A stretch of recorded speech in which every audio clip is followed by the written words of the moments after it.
দর্শক আসসালামু আলাইকুম। সিলেট আই নিউজ থেকে সরাসরি এই মুহূর্তে আমি আপনাদের সামনে উপস্থিত হয়েছি,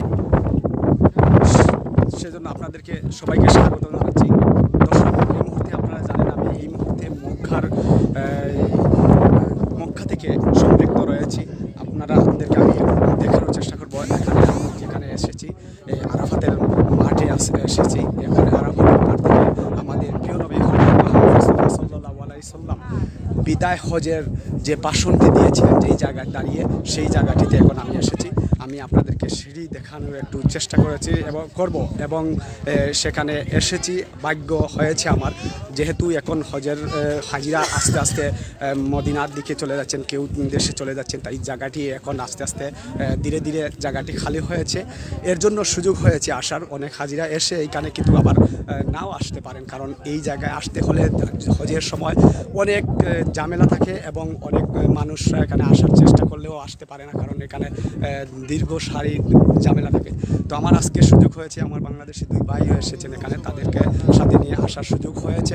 আমাদের নবী হযরত মুহাম্মদ মুস্তাফা সাল্লাল্লাহু আলাইহি সাল্লাম হজের শেষ দিনে যে ভাষণ দিয়েছিলেন, যে জায়গায় দাঁড়িয়ে সেই জায়গাটি আপনাদেরকে আমি দেখানোর চেষ্টা করব। অনেক উঁচু পাহাড় এটি, আমরা আস্তে আস্তে উঠে এখানে এসেছি ওই উঁচু পাহাড়ে। তো আমি দেখানোর চেষ্টা করব এবং আমার সাথেও যে ভাই আসছেন তার সাথেও আমি একটু কথা বলার চেষ্টা করব।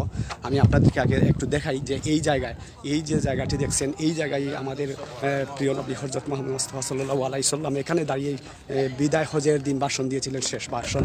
এই জায়গাতে আপনারা দেখছেন হাজিরা এখনও আস্তে আস্তে হাজিরা এখানে আসছেন, আসার পর তারা এই পাহাড়ে উঠছেন। এই যে হাজিরা রয়েছেন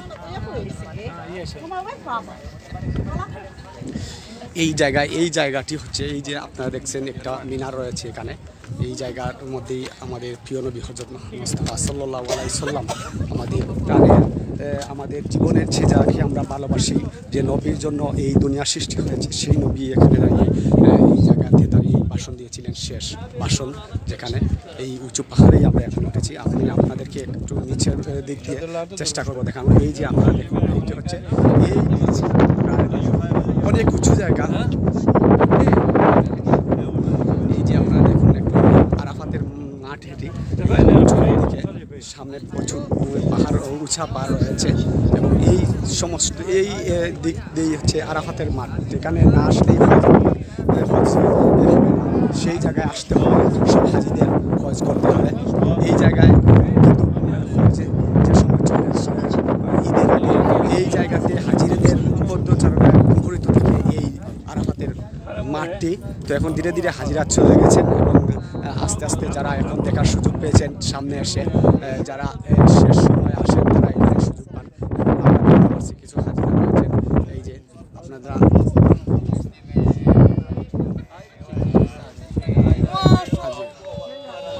এই যে হাজিরা রয়েছেন।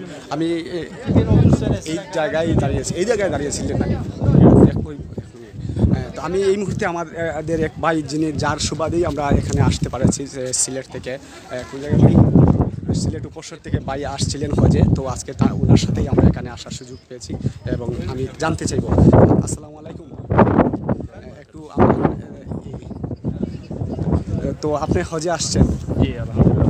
তো আপনি তো এর আগেই আরাফাতের ময়দানে আসছিলেন, তো আসার পরে কি এই জায়গায় সেদিন আসছিলেন কিনা? এই জায়গায় আসার সুযোগ পেয়েছিলেন? পাই নাই, সময় সীমিত আছে।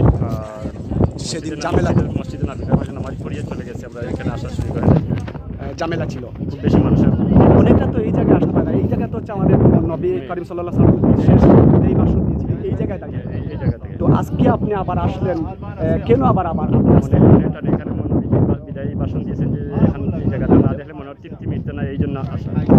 এইটির জন্যই আপনি আবার এই মক্কায় রয়েছেন, এখনো তো মদিনা যান নাই, পরে যাবেন, কিন্তু এই জায়গায় রয়েছেন, এই জায়গায় আসেন। এই জায়গায় তো কেমন লাগতেছে এই জায়গায়? ভালো লাগছে। মনে হয় যে যে জিনিসটা রয়েছিল ওইটা আলহামদুলিল্লাহ। আপনারা দুইজন আসছিলেন? আমার দুইজন, আমার সাথে ভাই একজন নিচে রয়েছে, উনি উঠতে পারছেন না, একটু পারে নাই, আমি উঠছি। তো এখানে এসে কি মনের অনুভূতিটা কি আপনার? খুবই ভালো লাগছে, ভাষা প্রকাশ করার মতো নাই এখানে কোন জায়গায় এসেছে। এখন যে আপনি দেশের মানুষেরকে কি বলবেন এখানে আসার লাগিয়া? সবাই কাছে অনুরোধ রাখবো, যার ওসিয়ত আছে সবাই এখানে একবার জীবনে নইলে একবার দেশের এই জায়গায় আসা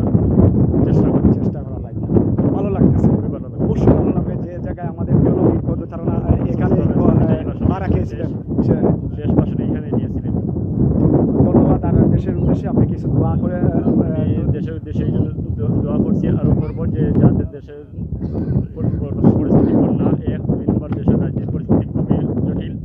এই জন্য দেশের মানুষের কাছে দোয়া চাই, দেশের মানুষের লাগে দোয়া করবো দেশটা হেফাজত রাখে আর সুন্দর একটা পরিবেশ সৃষ্টি করে দিতে হবে। সবাইকে যেন আল্লাহ এইখানে আসার কমপক্ষে একটাবার সুযোগ দিয়ে যেন আমরা এখানে আসার জন্য। আপনি আর কতদিন এই সৌদি আরবে অবস্থান করবেন? 1 তারিখ পর্যন্ত আমরা আছি। 1 তারিখ পর্যন্ত পর্যন্ত অবস্থান করবেন, পরবর্তীতে মদিনা যাবেন? না, 23 তারিখ মদিনা যাই, 23 তারিখ পর্যন্ত মক্কায় আছি, 23 তারিখ 1 তারিখ বাংলাদেশে। আচ্ছা, আমরা আপনার কাছে প্রত্যাশী যে আল্লাহ রসুলের রোজায় গিয়ে আমাদের জন্য দোয়া করবেন, সেটা ইনশাআল্লাহ আমি দোয়া করবো, আপনারা আমার লাগে দোয়া করবা। ধন্যবাদ, যাতে ধন্যবাদ যাতে আপনাকে আমরা পেয়ে। সম্পূর্ণ হজটা পুরো করতে পারি। ধন্যবাদ, ধন্যবাদ। আসলে বাইকে আমরা পেয়ে অত্যন্ত ভালো লাগতেছে যে আমার দেশি ভাই বা আমাদের সিলেটের উপশহরের বাইকে পেয়ে আমার ভালো লাগছে যে ভাই আসলে উনি বলছেন যে আরাফাতের দিন যেখানে তিনি অনেক দূর ছিলেন, আসতে পারেন নাই, অনেক দূর। আমি একটু আপনাদেরকে দেখাই যে আপনি এই যে পাহাড়ের নিচে উনি ছিলেন অনেক দূর। এই যে আমার আঙ্গুলের পাশে উনি ছিলেন একটা মসজিদ দেখতেছেন আপনারা, ওই যে মসজিদের মিনার আপনাদেরকে একটু আমি দেখাই। এখান থেকে প্রায় 2-3 কিলোমিটার দূরে এই মসজিদে তিনি অবস্থান করেছিলেন, কিন্তু এই জায়গায় আসার সুযোগ পান নাই। তো তিনি এখন পর্যন্ত মদিনাতে যান নাই যে এই জায়গায় আসার জন্য। আমাদের প্রিয় নবী হযরত মুহাম্মদ সাল্লাল্লাহু আলাইহি ওয়াসাল্লাম এখানে এসে ভাষণ দিয়েছিলেন, সেই জায়গাটি দেখার জন্য তিনি রয়েছেন। তো আজকে উনি আমাদেরকে নিয়ে এসেছেন যে এই জায়গাটি দেখবেন বলে।